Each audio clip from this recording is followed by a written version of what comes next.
I'm Kina Robertshaw, and this is Conversation with Christian Entrepreneurs. Today I'll be joined by the founder and the chairman of David Ball Group, a sand and cement company.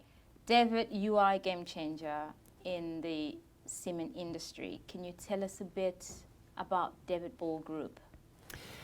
Well, the business was started in 1970 because the cement industry were bringing out a new standard for testing the quality of cement and concrete.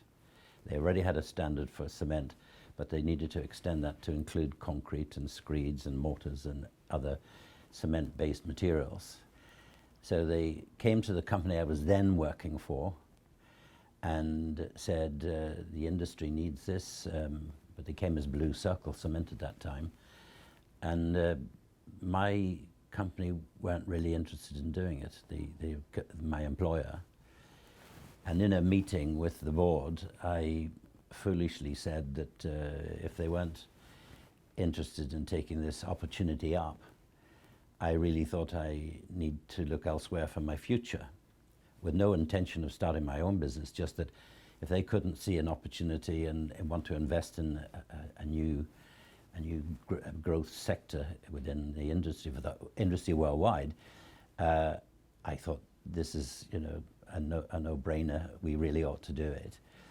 And my then chairman of the company said, well, elsewhere's the other side of that door. And I got up thinking he was joking and that he would call me back before I got to the door, and he didn't. And I got a message by telephone to my room upstairs, you're to pack your bags and go. So that was a bit of a shock, and I was 26. So I packed my bags, and as I was leaving, I was given a check, a 1 month's check for salary. And really on the back foot, the next day I rang Blue Circle and said, I did present the proposition to the board yesterday and had it all costed, and they're unfortunately not interested, and I lost my job over it. But I could do it for you, and if you were willing to back me, I can meet the specifications you need. So they said, well, okay, bring production samples, and we'll test them, and then if they're successful, we'll give you a contract. So they knew of me in the industry, but not very much. So I went to the quarries where I knew you could find the materials, 5 different quarries, different grades of sands, got bags of each of the stuff to wash and dry and grade in my house. Washed them over the kitchen sink and sieved them and dry them in the oven, and then took them down to Blue Circle headquarters in Portland Place, Victoria. So they tested them, and about 3 or 4 weeks later, they called me for a meeting, and they gave me a 5-year contract. And with that 5-year contract, I was able to go to the bank manager and say, look, I'll sell my car and I'll dig into my meager savings. Would you give me a loan, a business loan? And they said, yes, of course. So the bank were very supportive. NatWest in those days were in good shape and good form. As a Christian, how do you define success? It's not defined by having lots of money or making lots of money. For me, it's about having a good reputation within the industry, and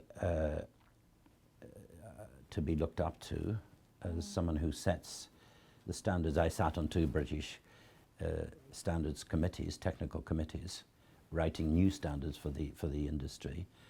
And successful is when your employees are happy at work and you can make a modest profit each year.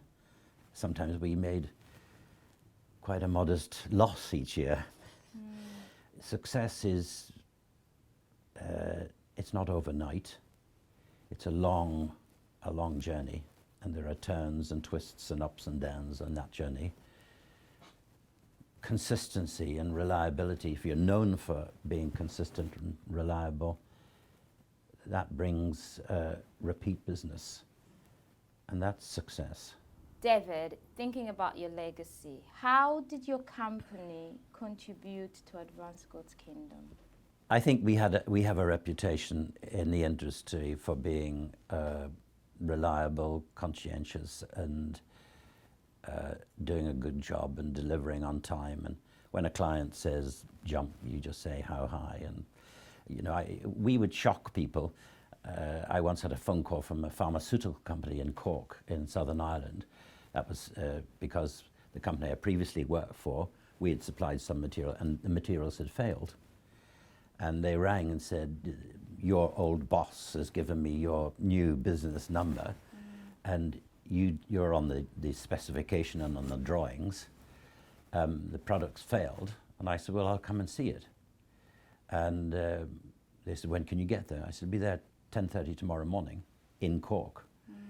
Because I'd known about, I could travel to Liverpool overnight and with my car and be in Cork at 9:30 the next morning. So they were absolutely astonished when I turned up at 10:30 in Cork the next morning, saying, show me the problem. And of course, it wasn't my problem at all. They'd given the wrong temperatures which this furnace was operating. It was up, they said on their specification it was 200 or 300 degrees less than what it was actually operating at. And of course, at the temperature they were actually operating, melted the material that went into the furnace. So when I pointed out there was a problem, but I'm afraid your specifier, your designer has given the wrong information. If you're operating at 1400 degrees C, what you've got is a maximum of 1200. But I can solve the problem. You dig it out and I'll give you the right material, and I can have it to you in 2 or 3 weeks. And that's how we did it. And so that kind of thing buzzes round that, you know, we made a mistake. It was put right quickly. You try to save face. That's even more important in the Far East. You can't say to them, you made a mistake. You have to do it much more diplomatically than that. So you learn those responses and always provide a solution.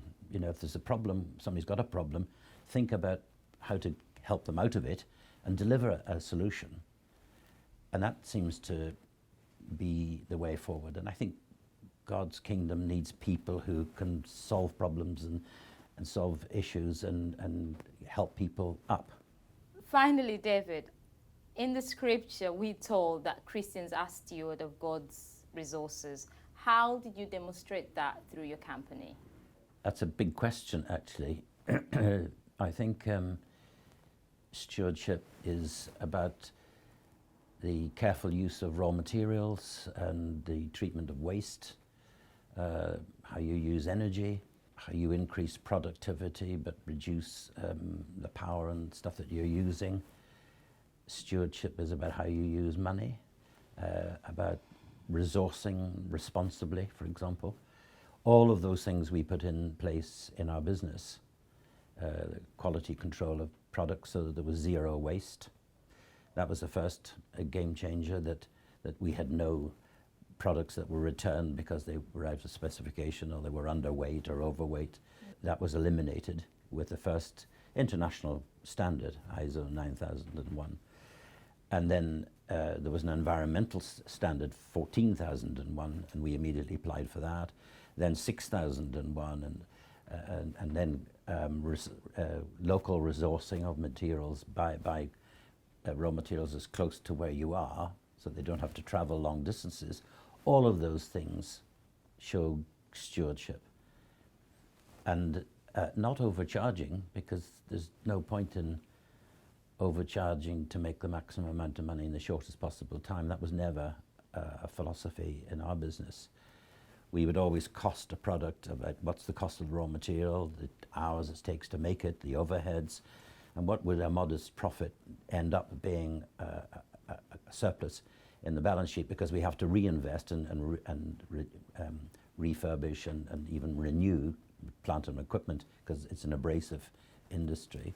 So you have to provide for that. But it was never driven by making money alone, never. Thank you very much, David. Thank you for watching. This has been Conversation with Christian Entrepreneurs.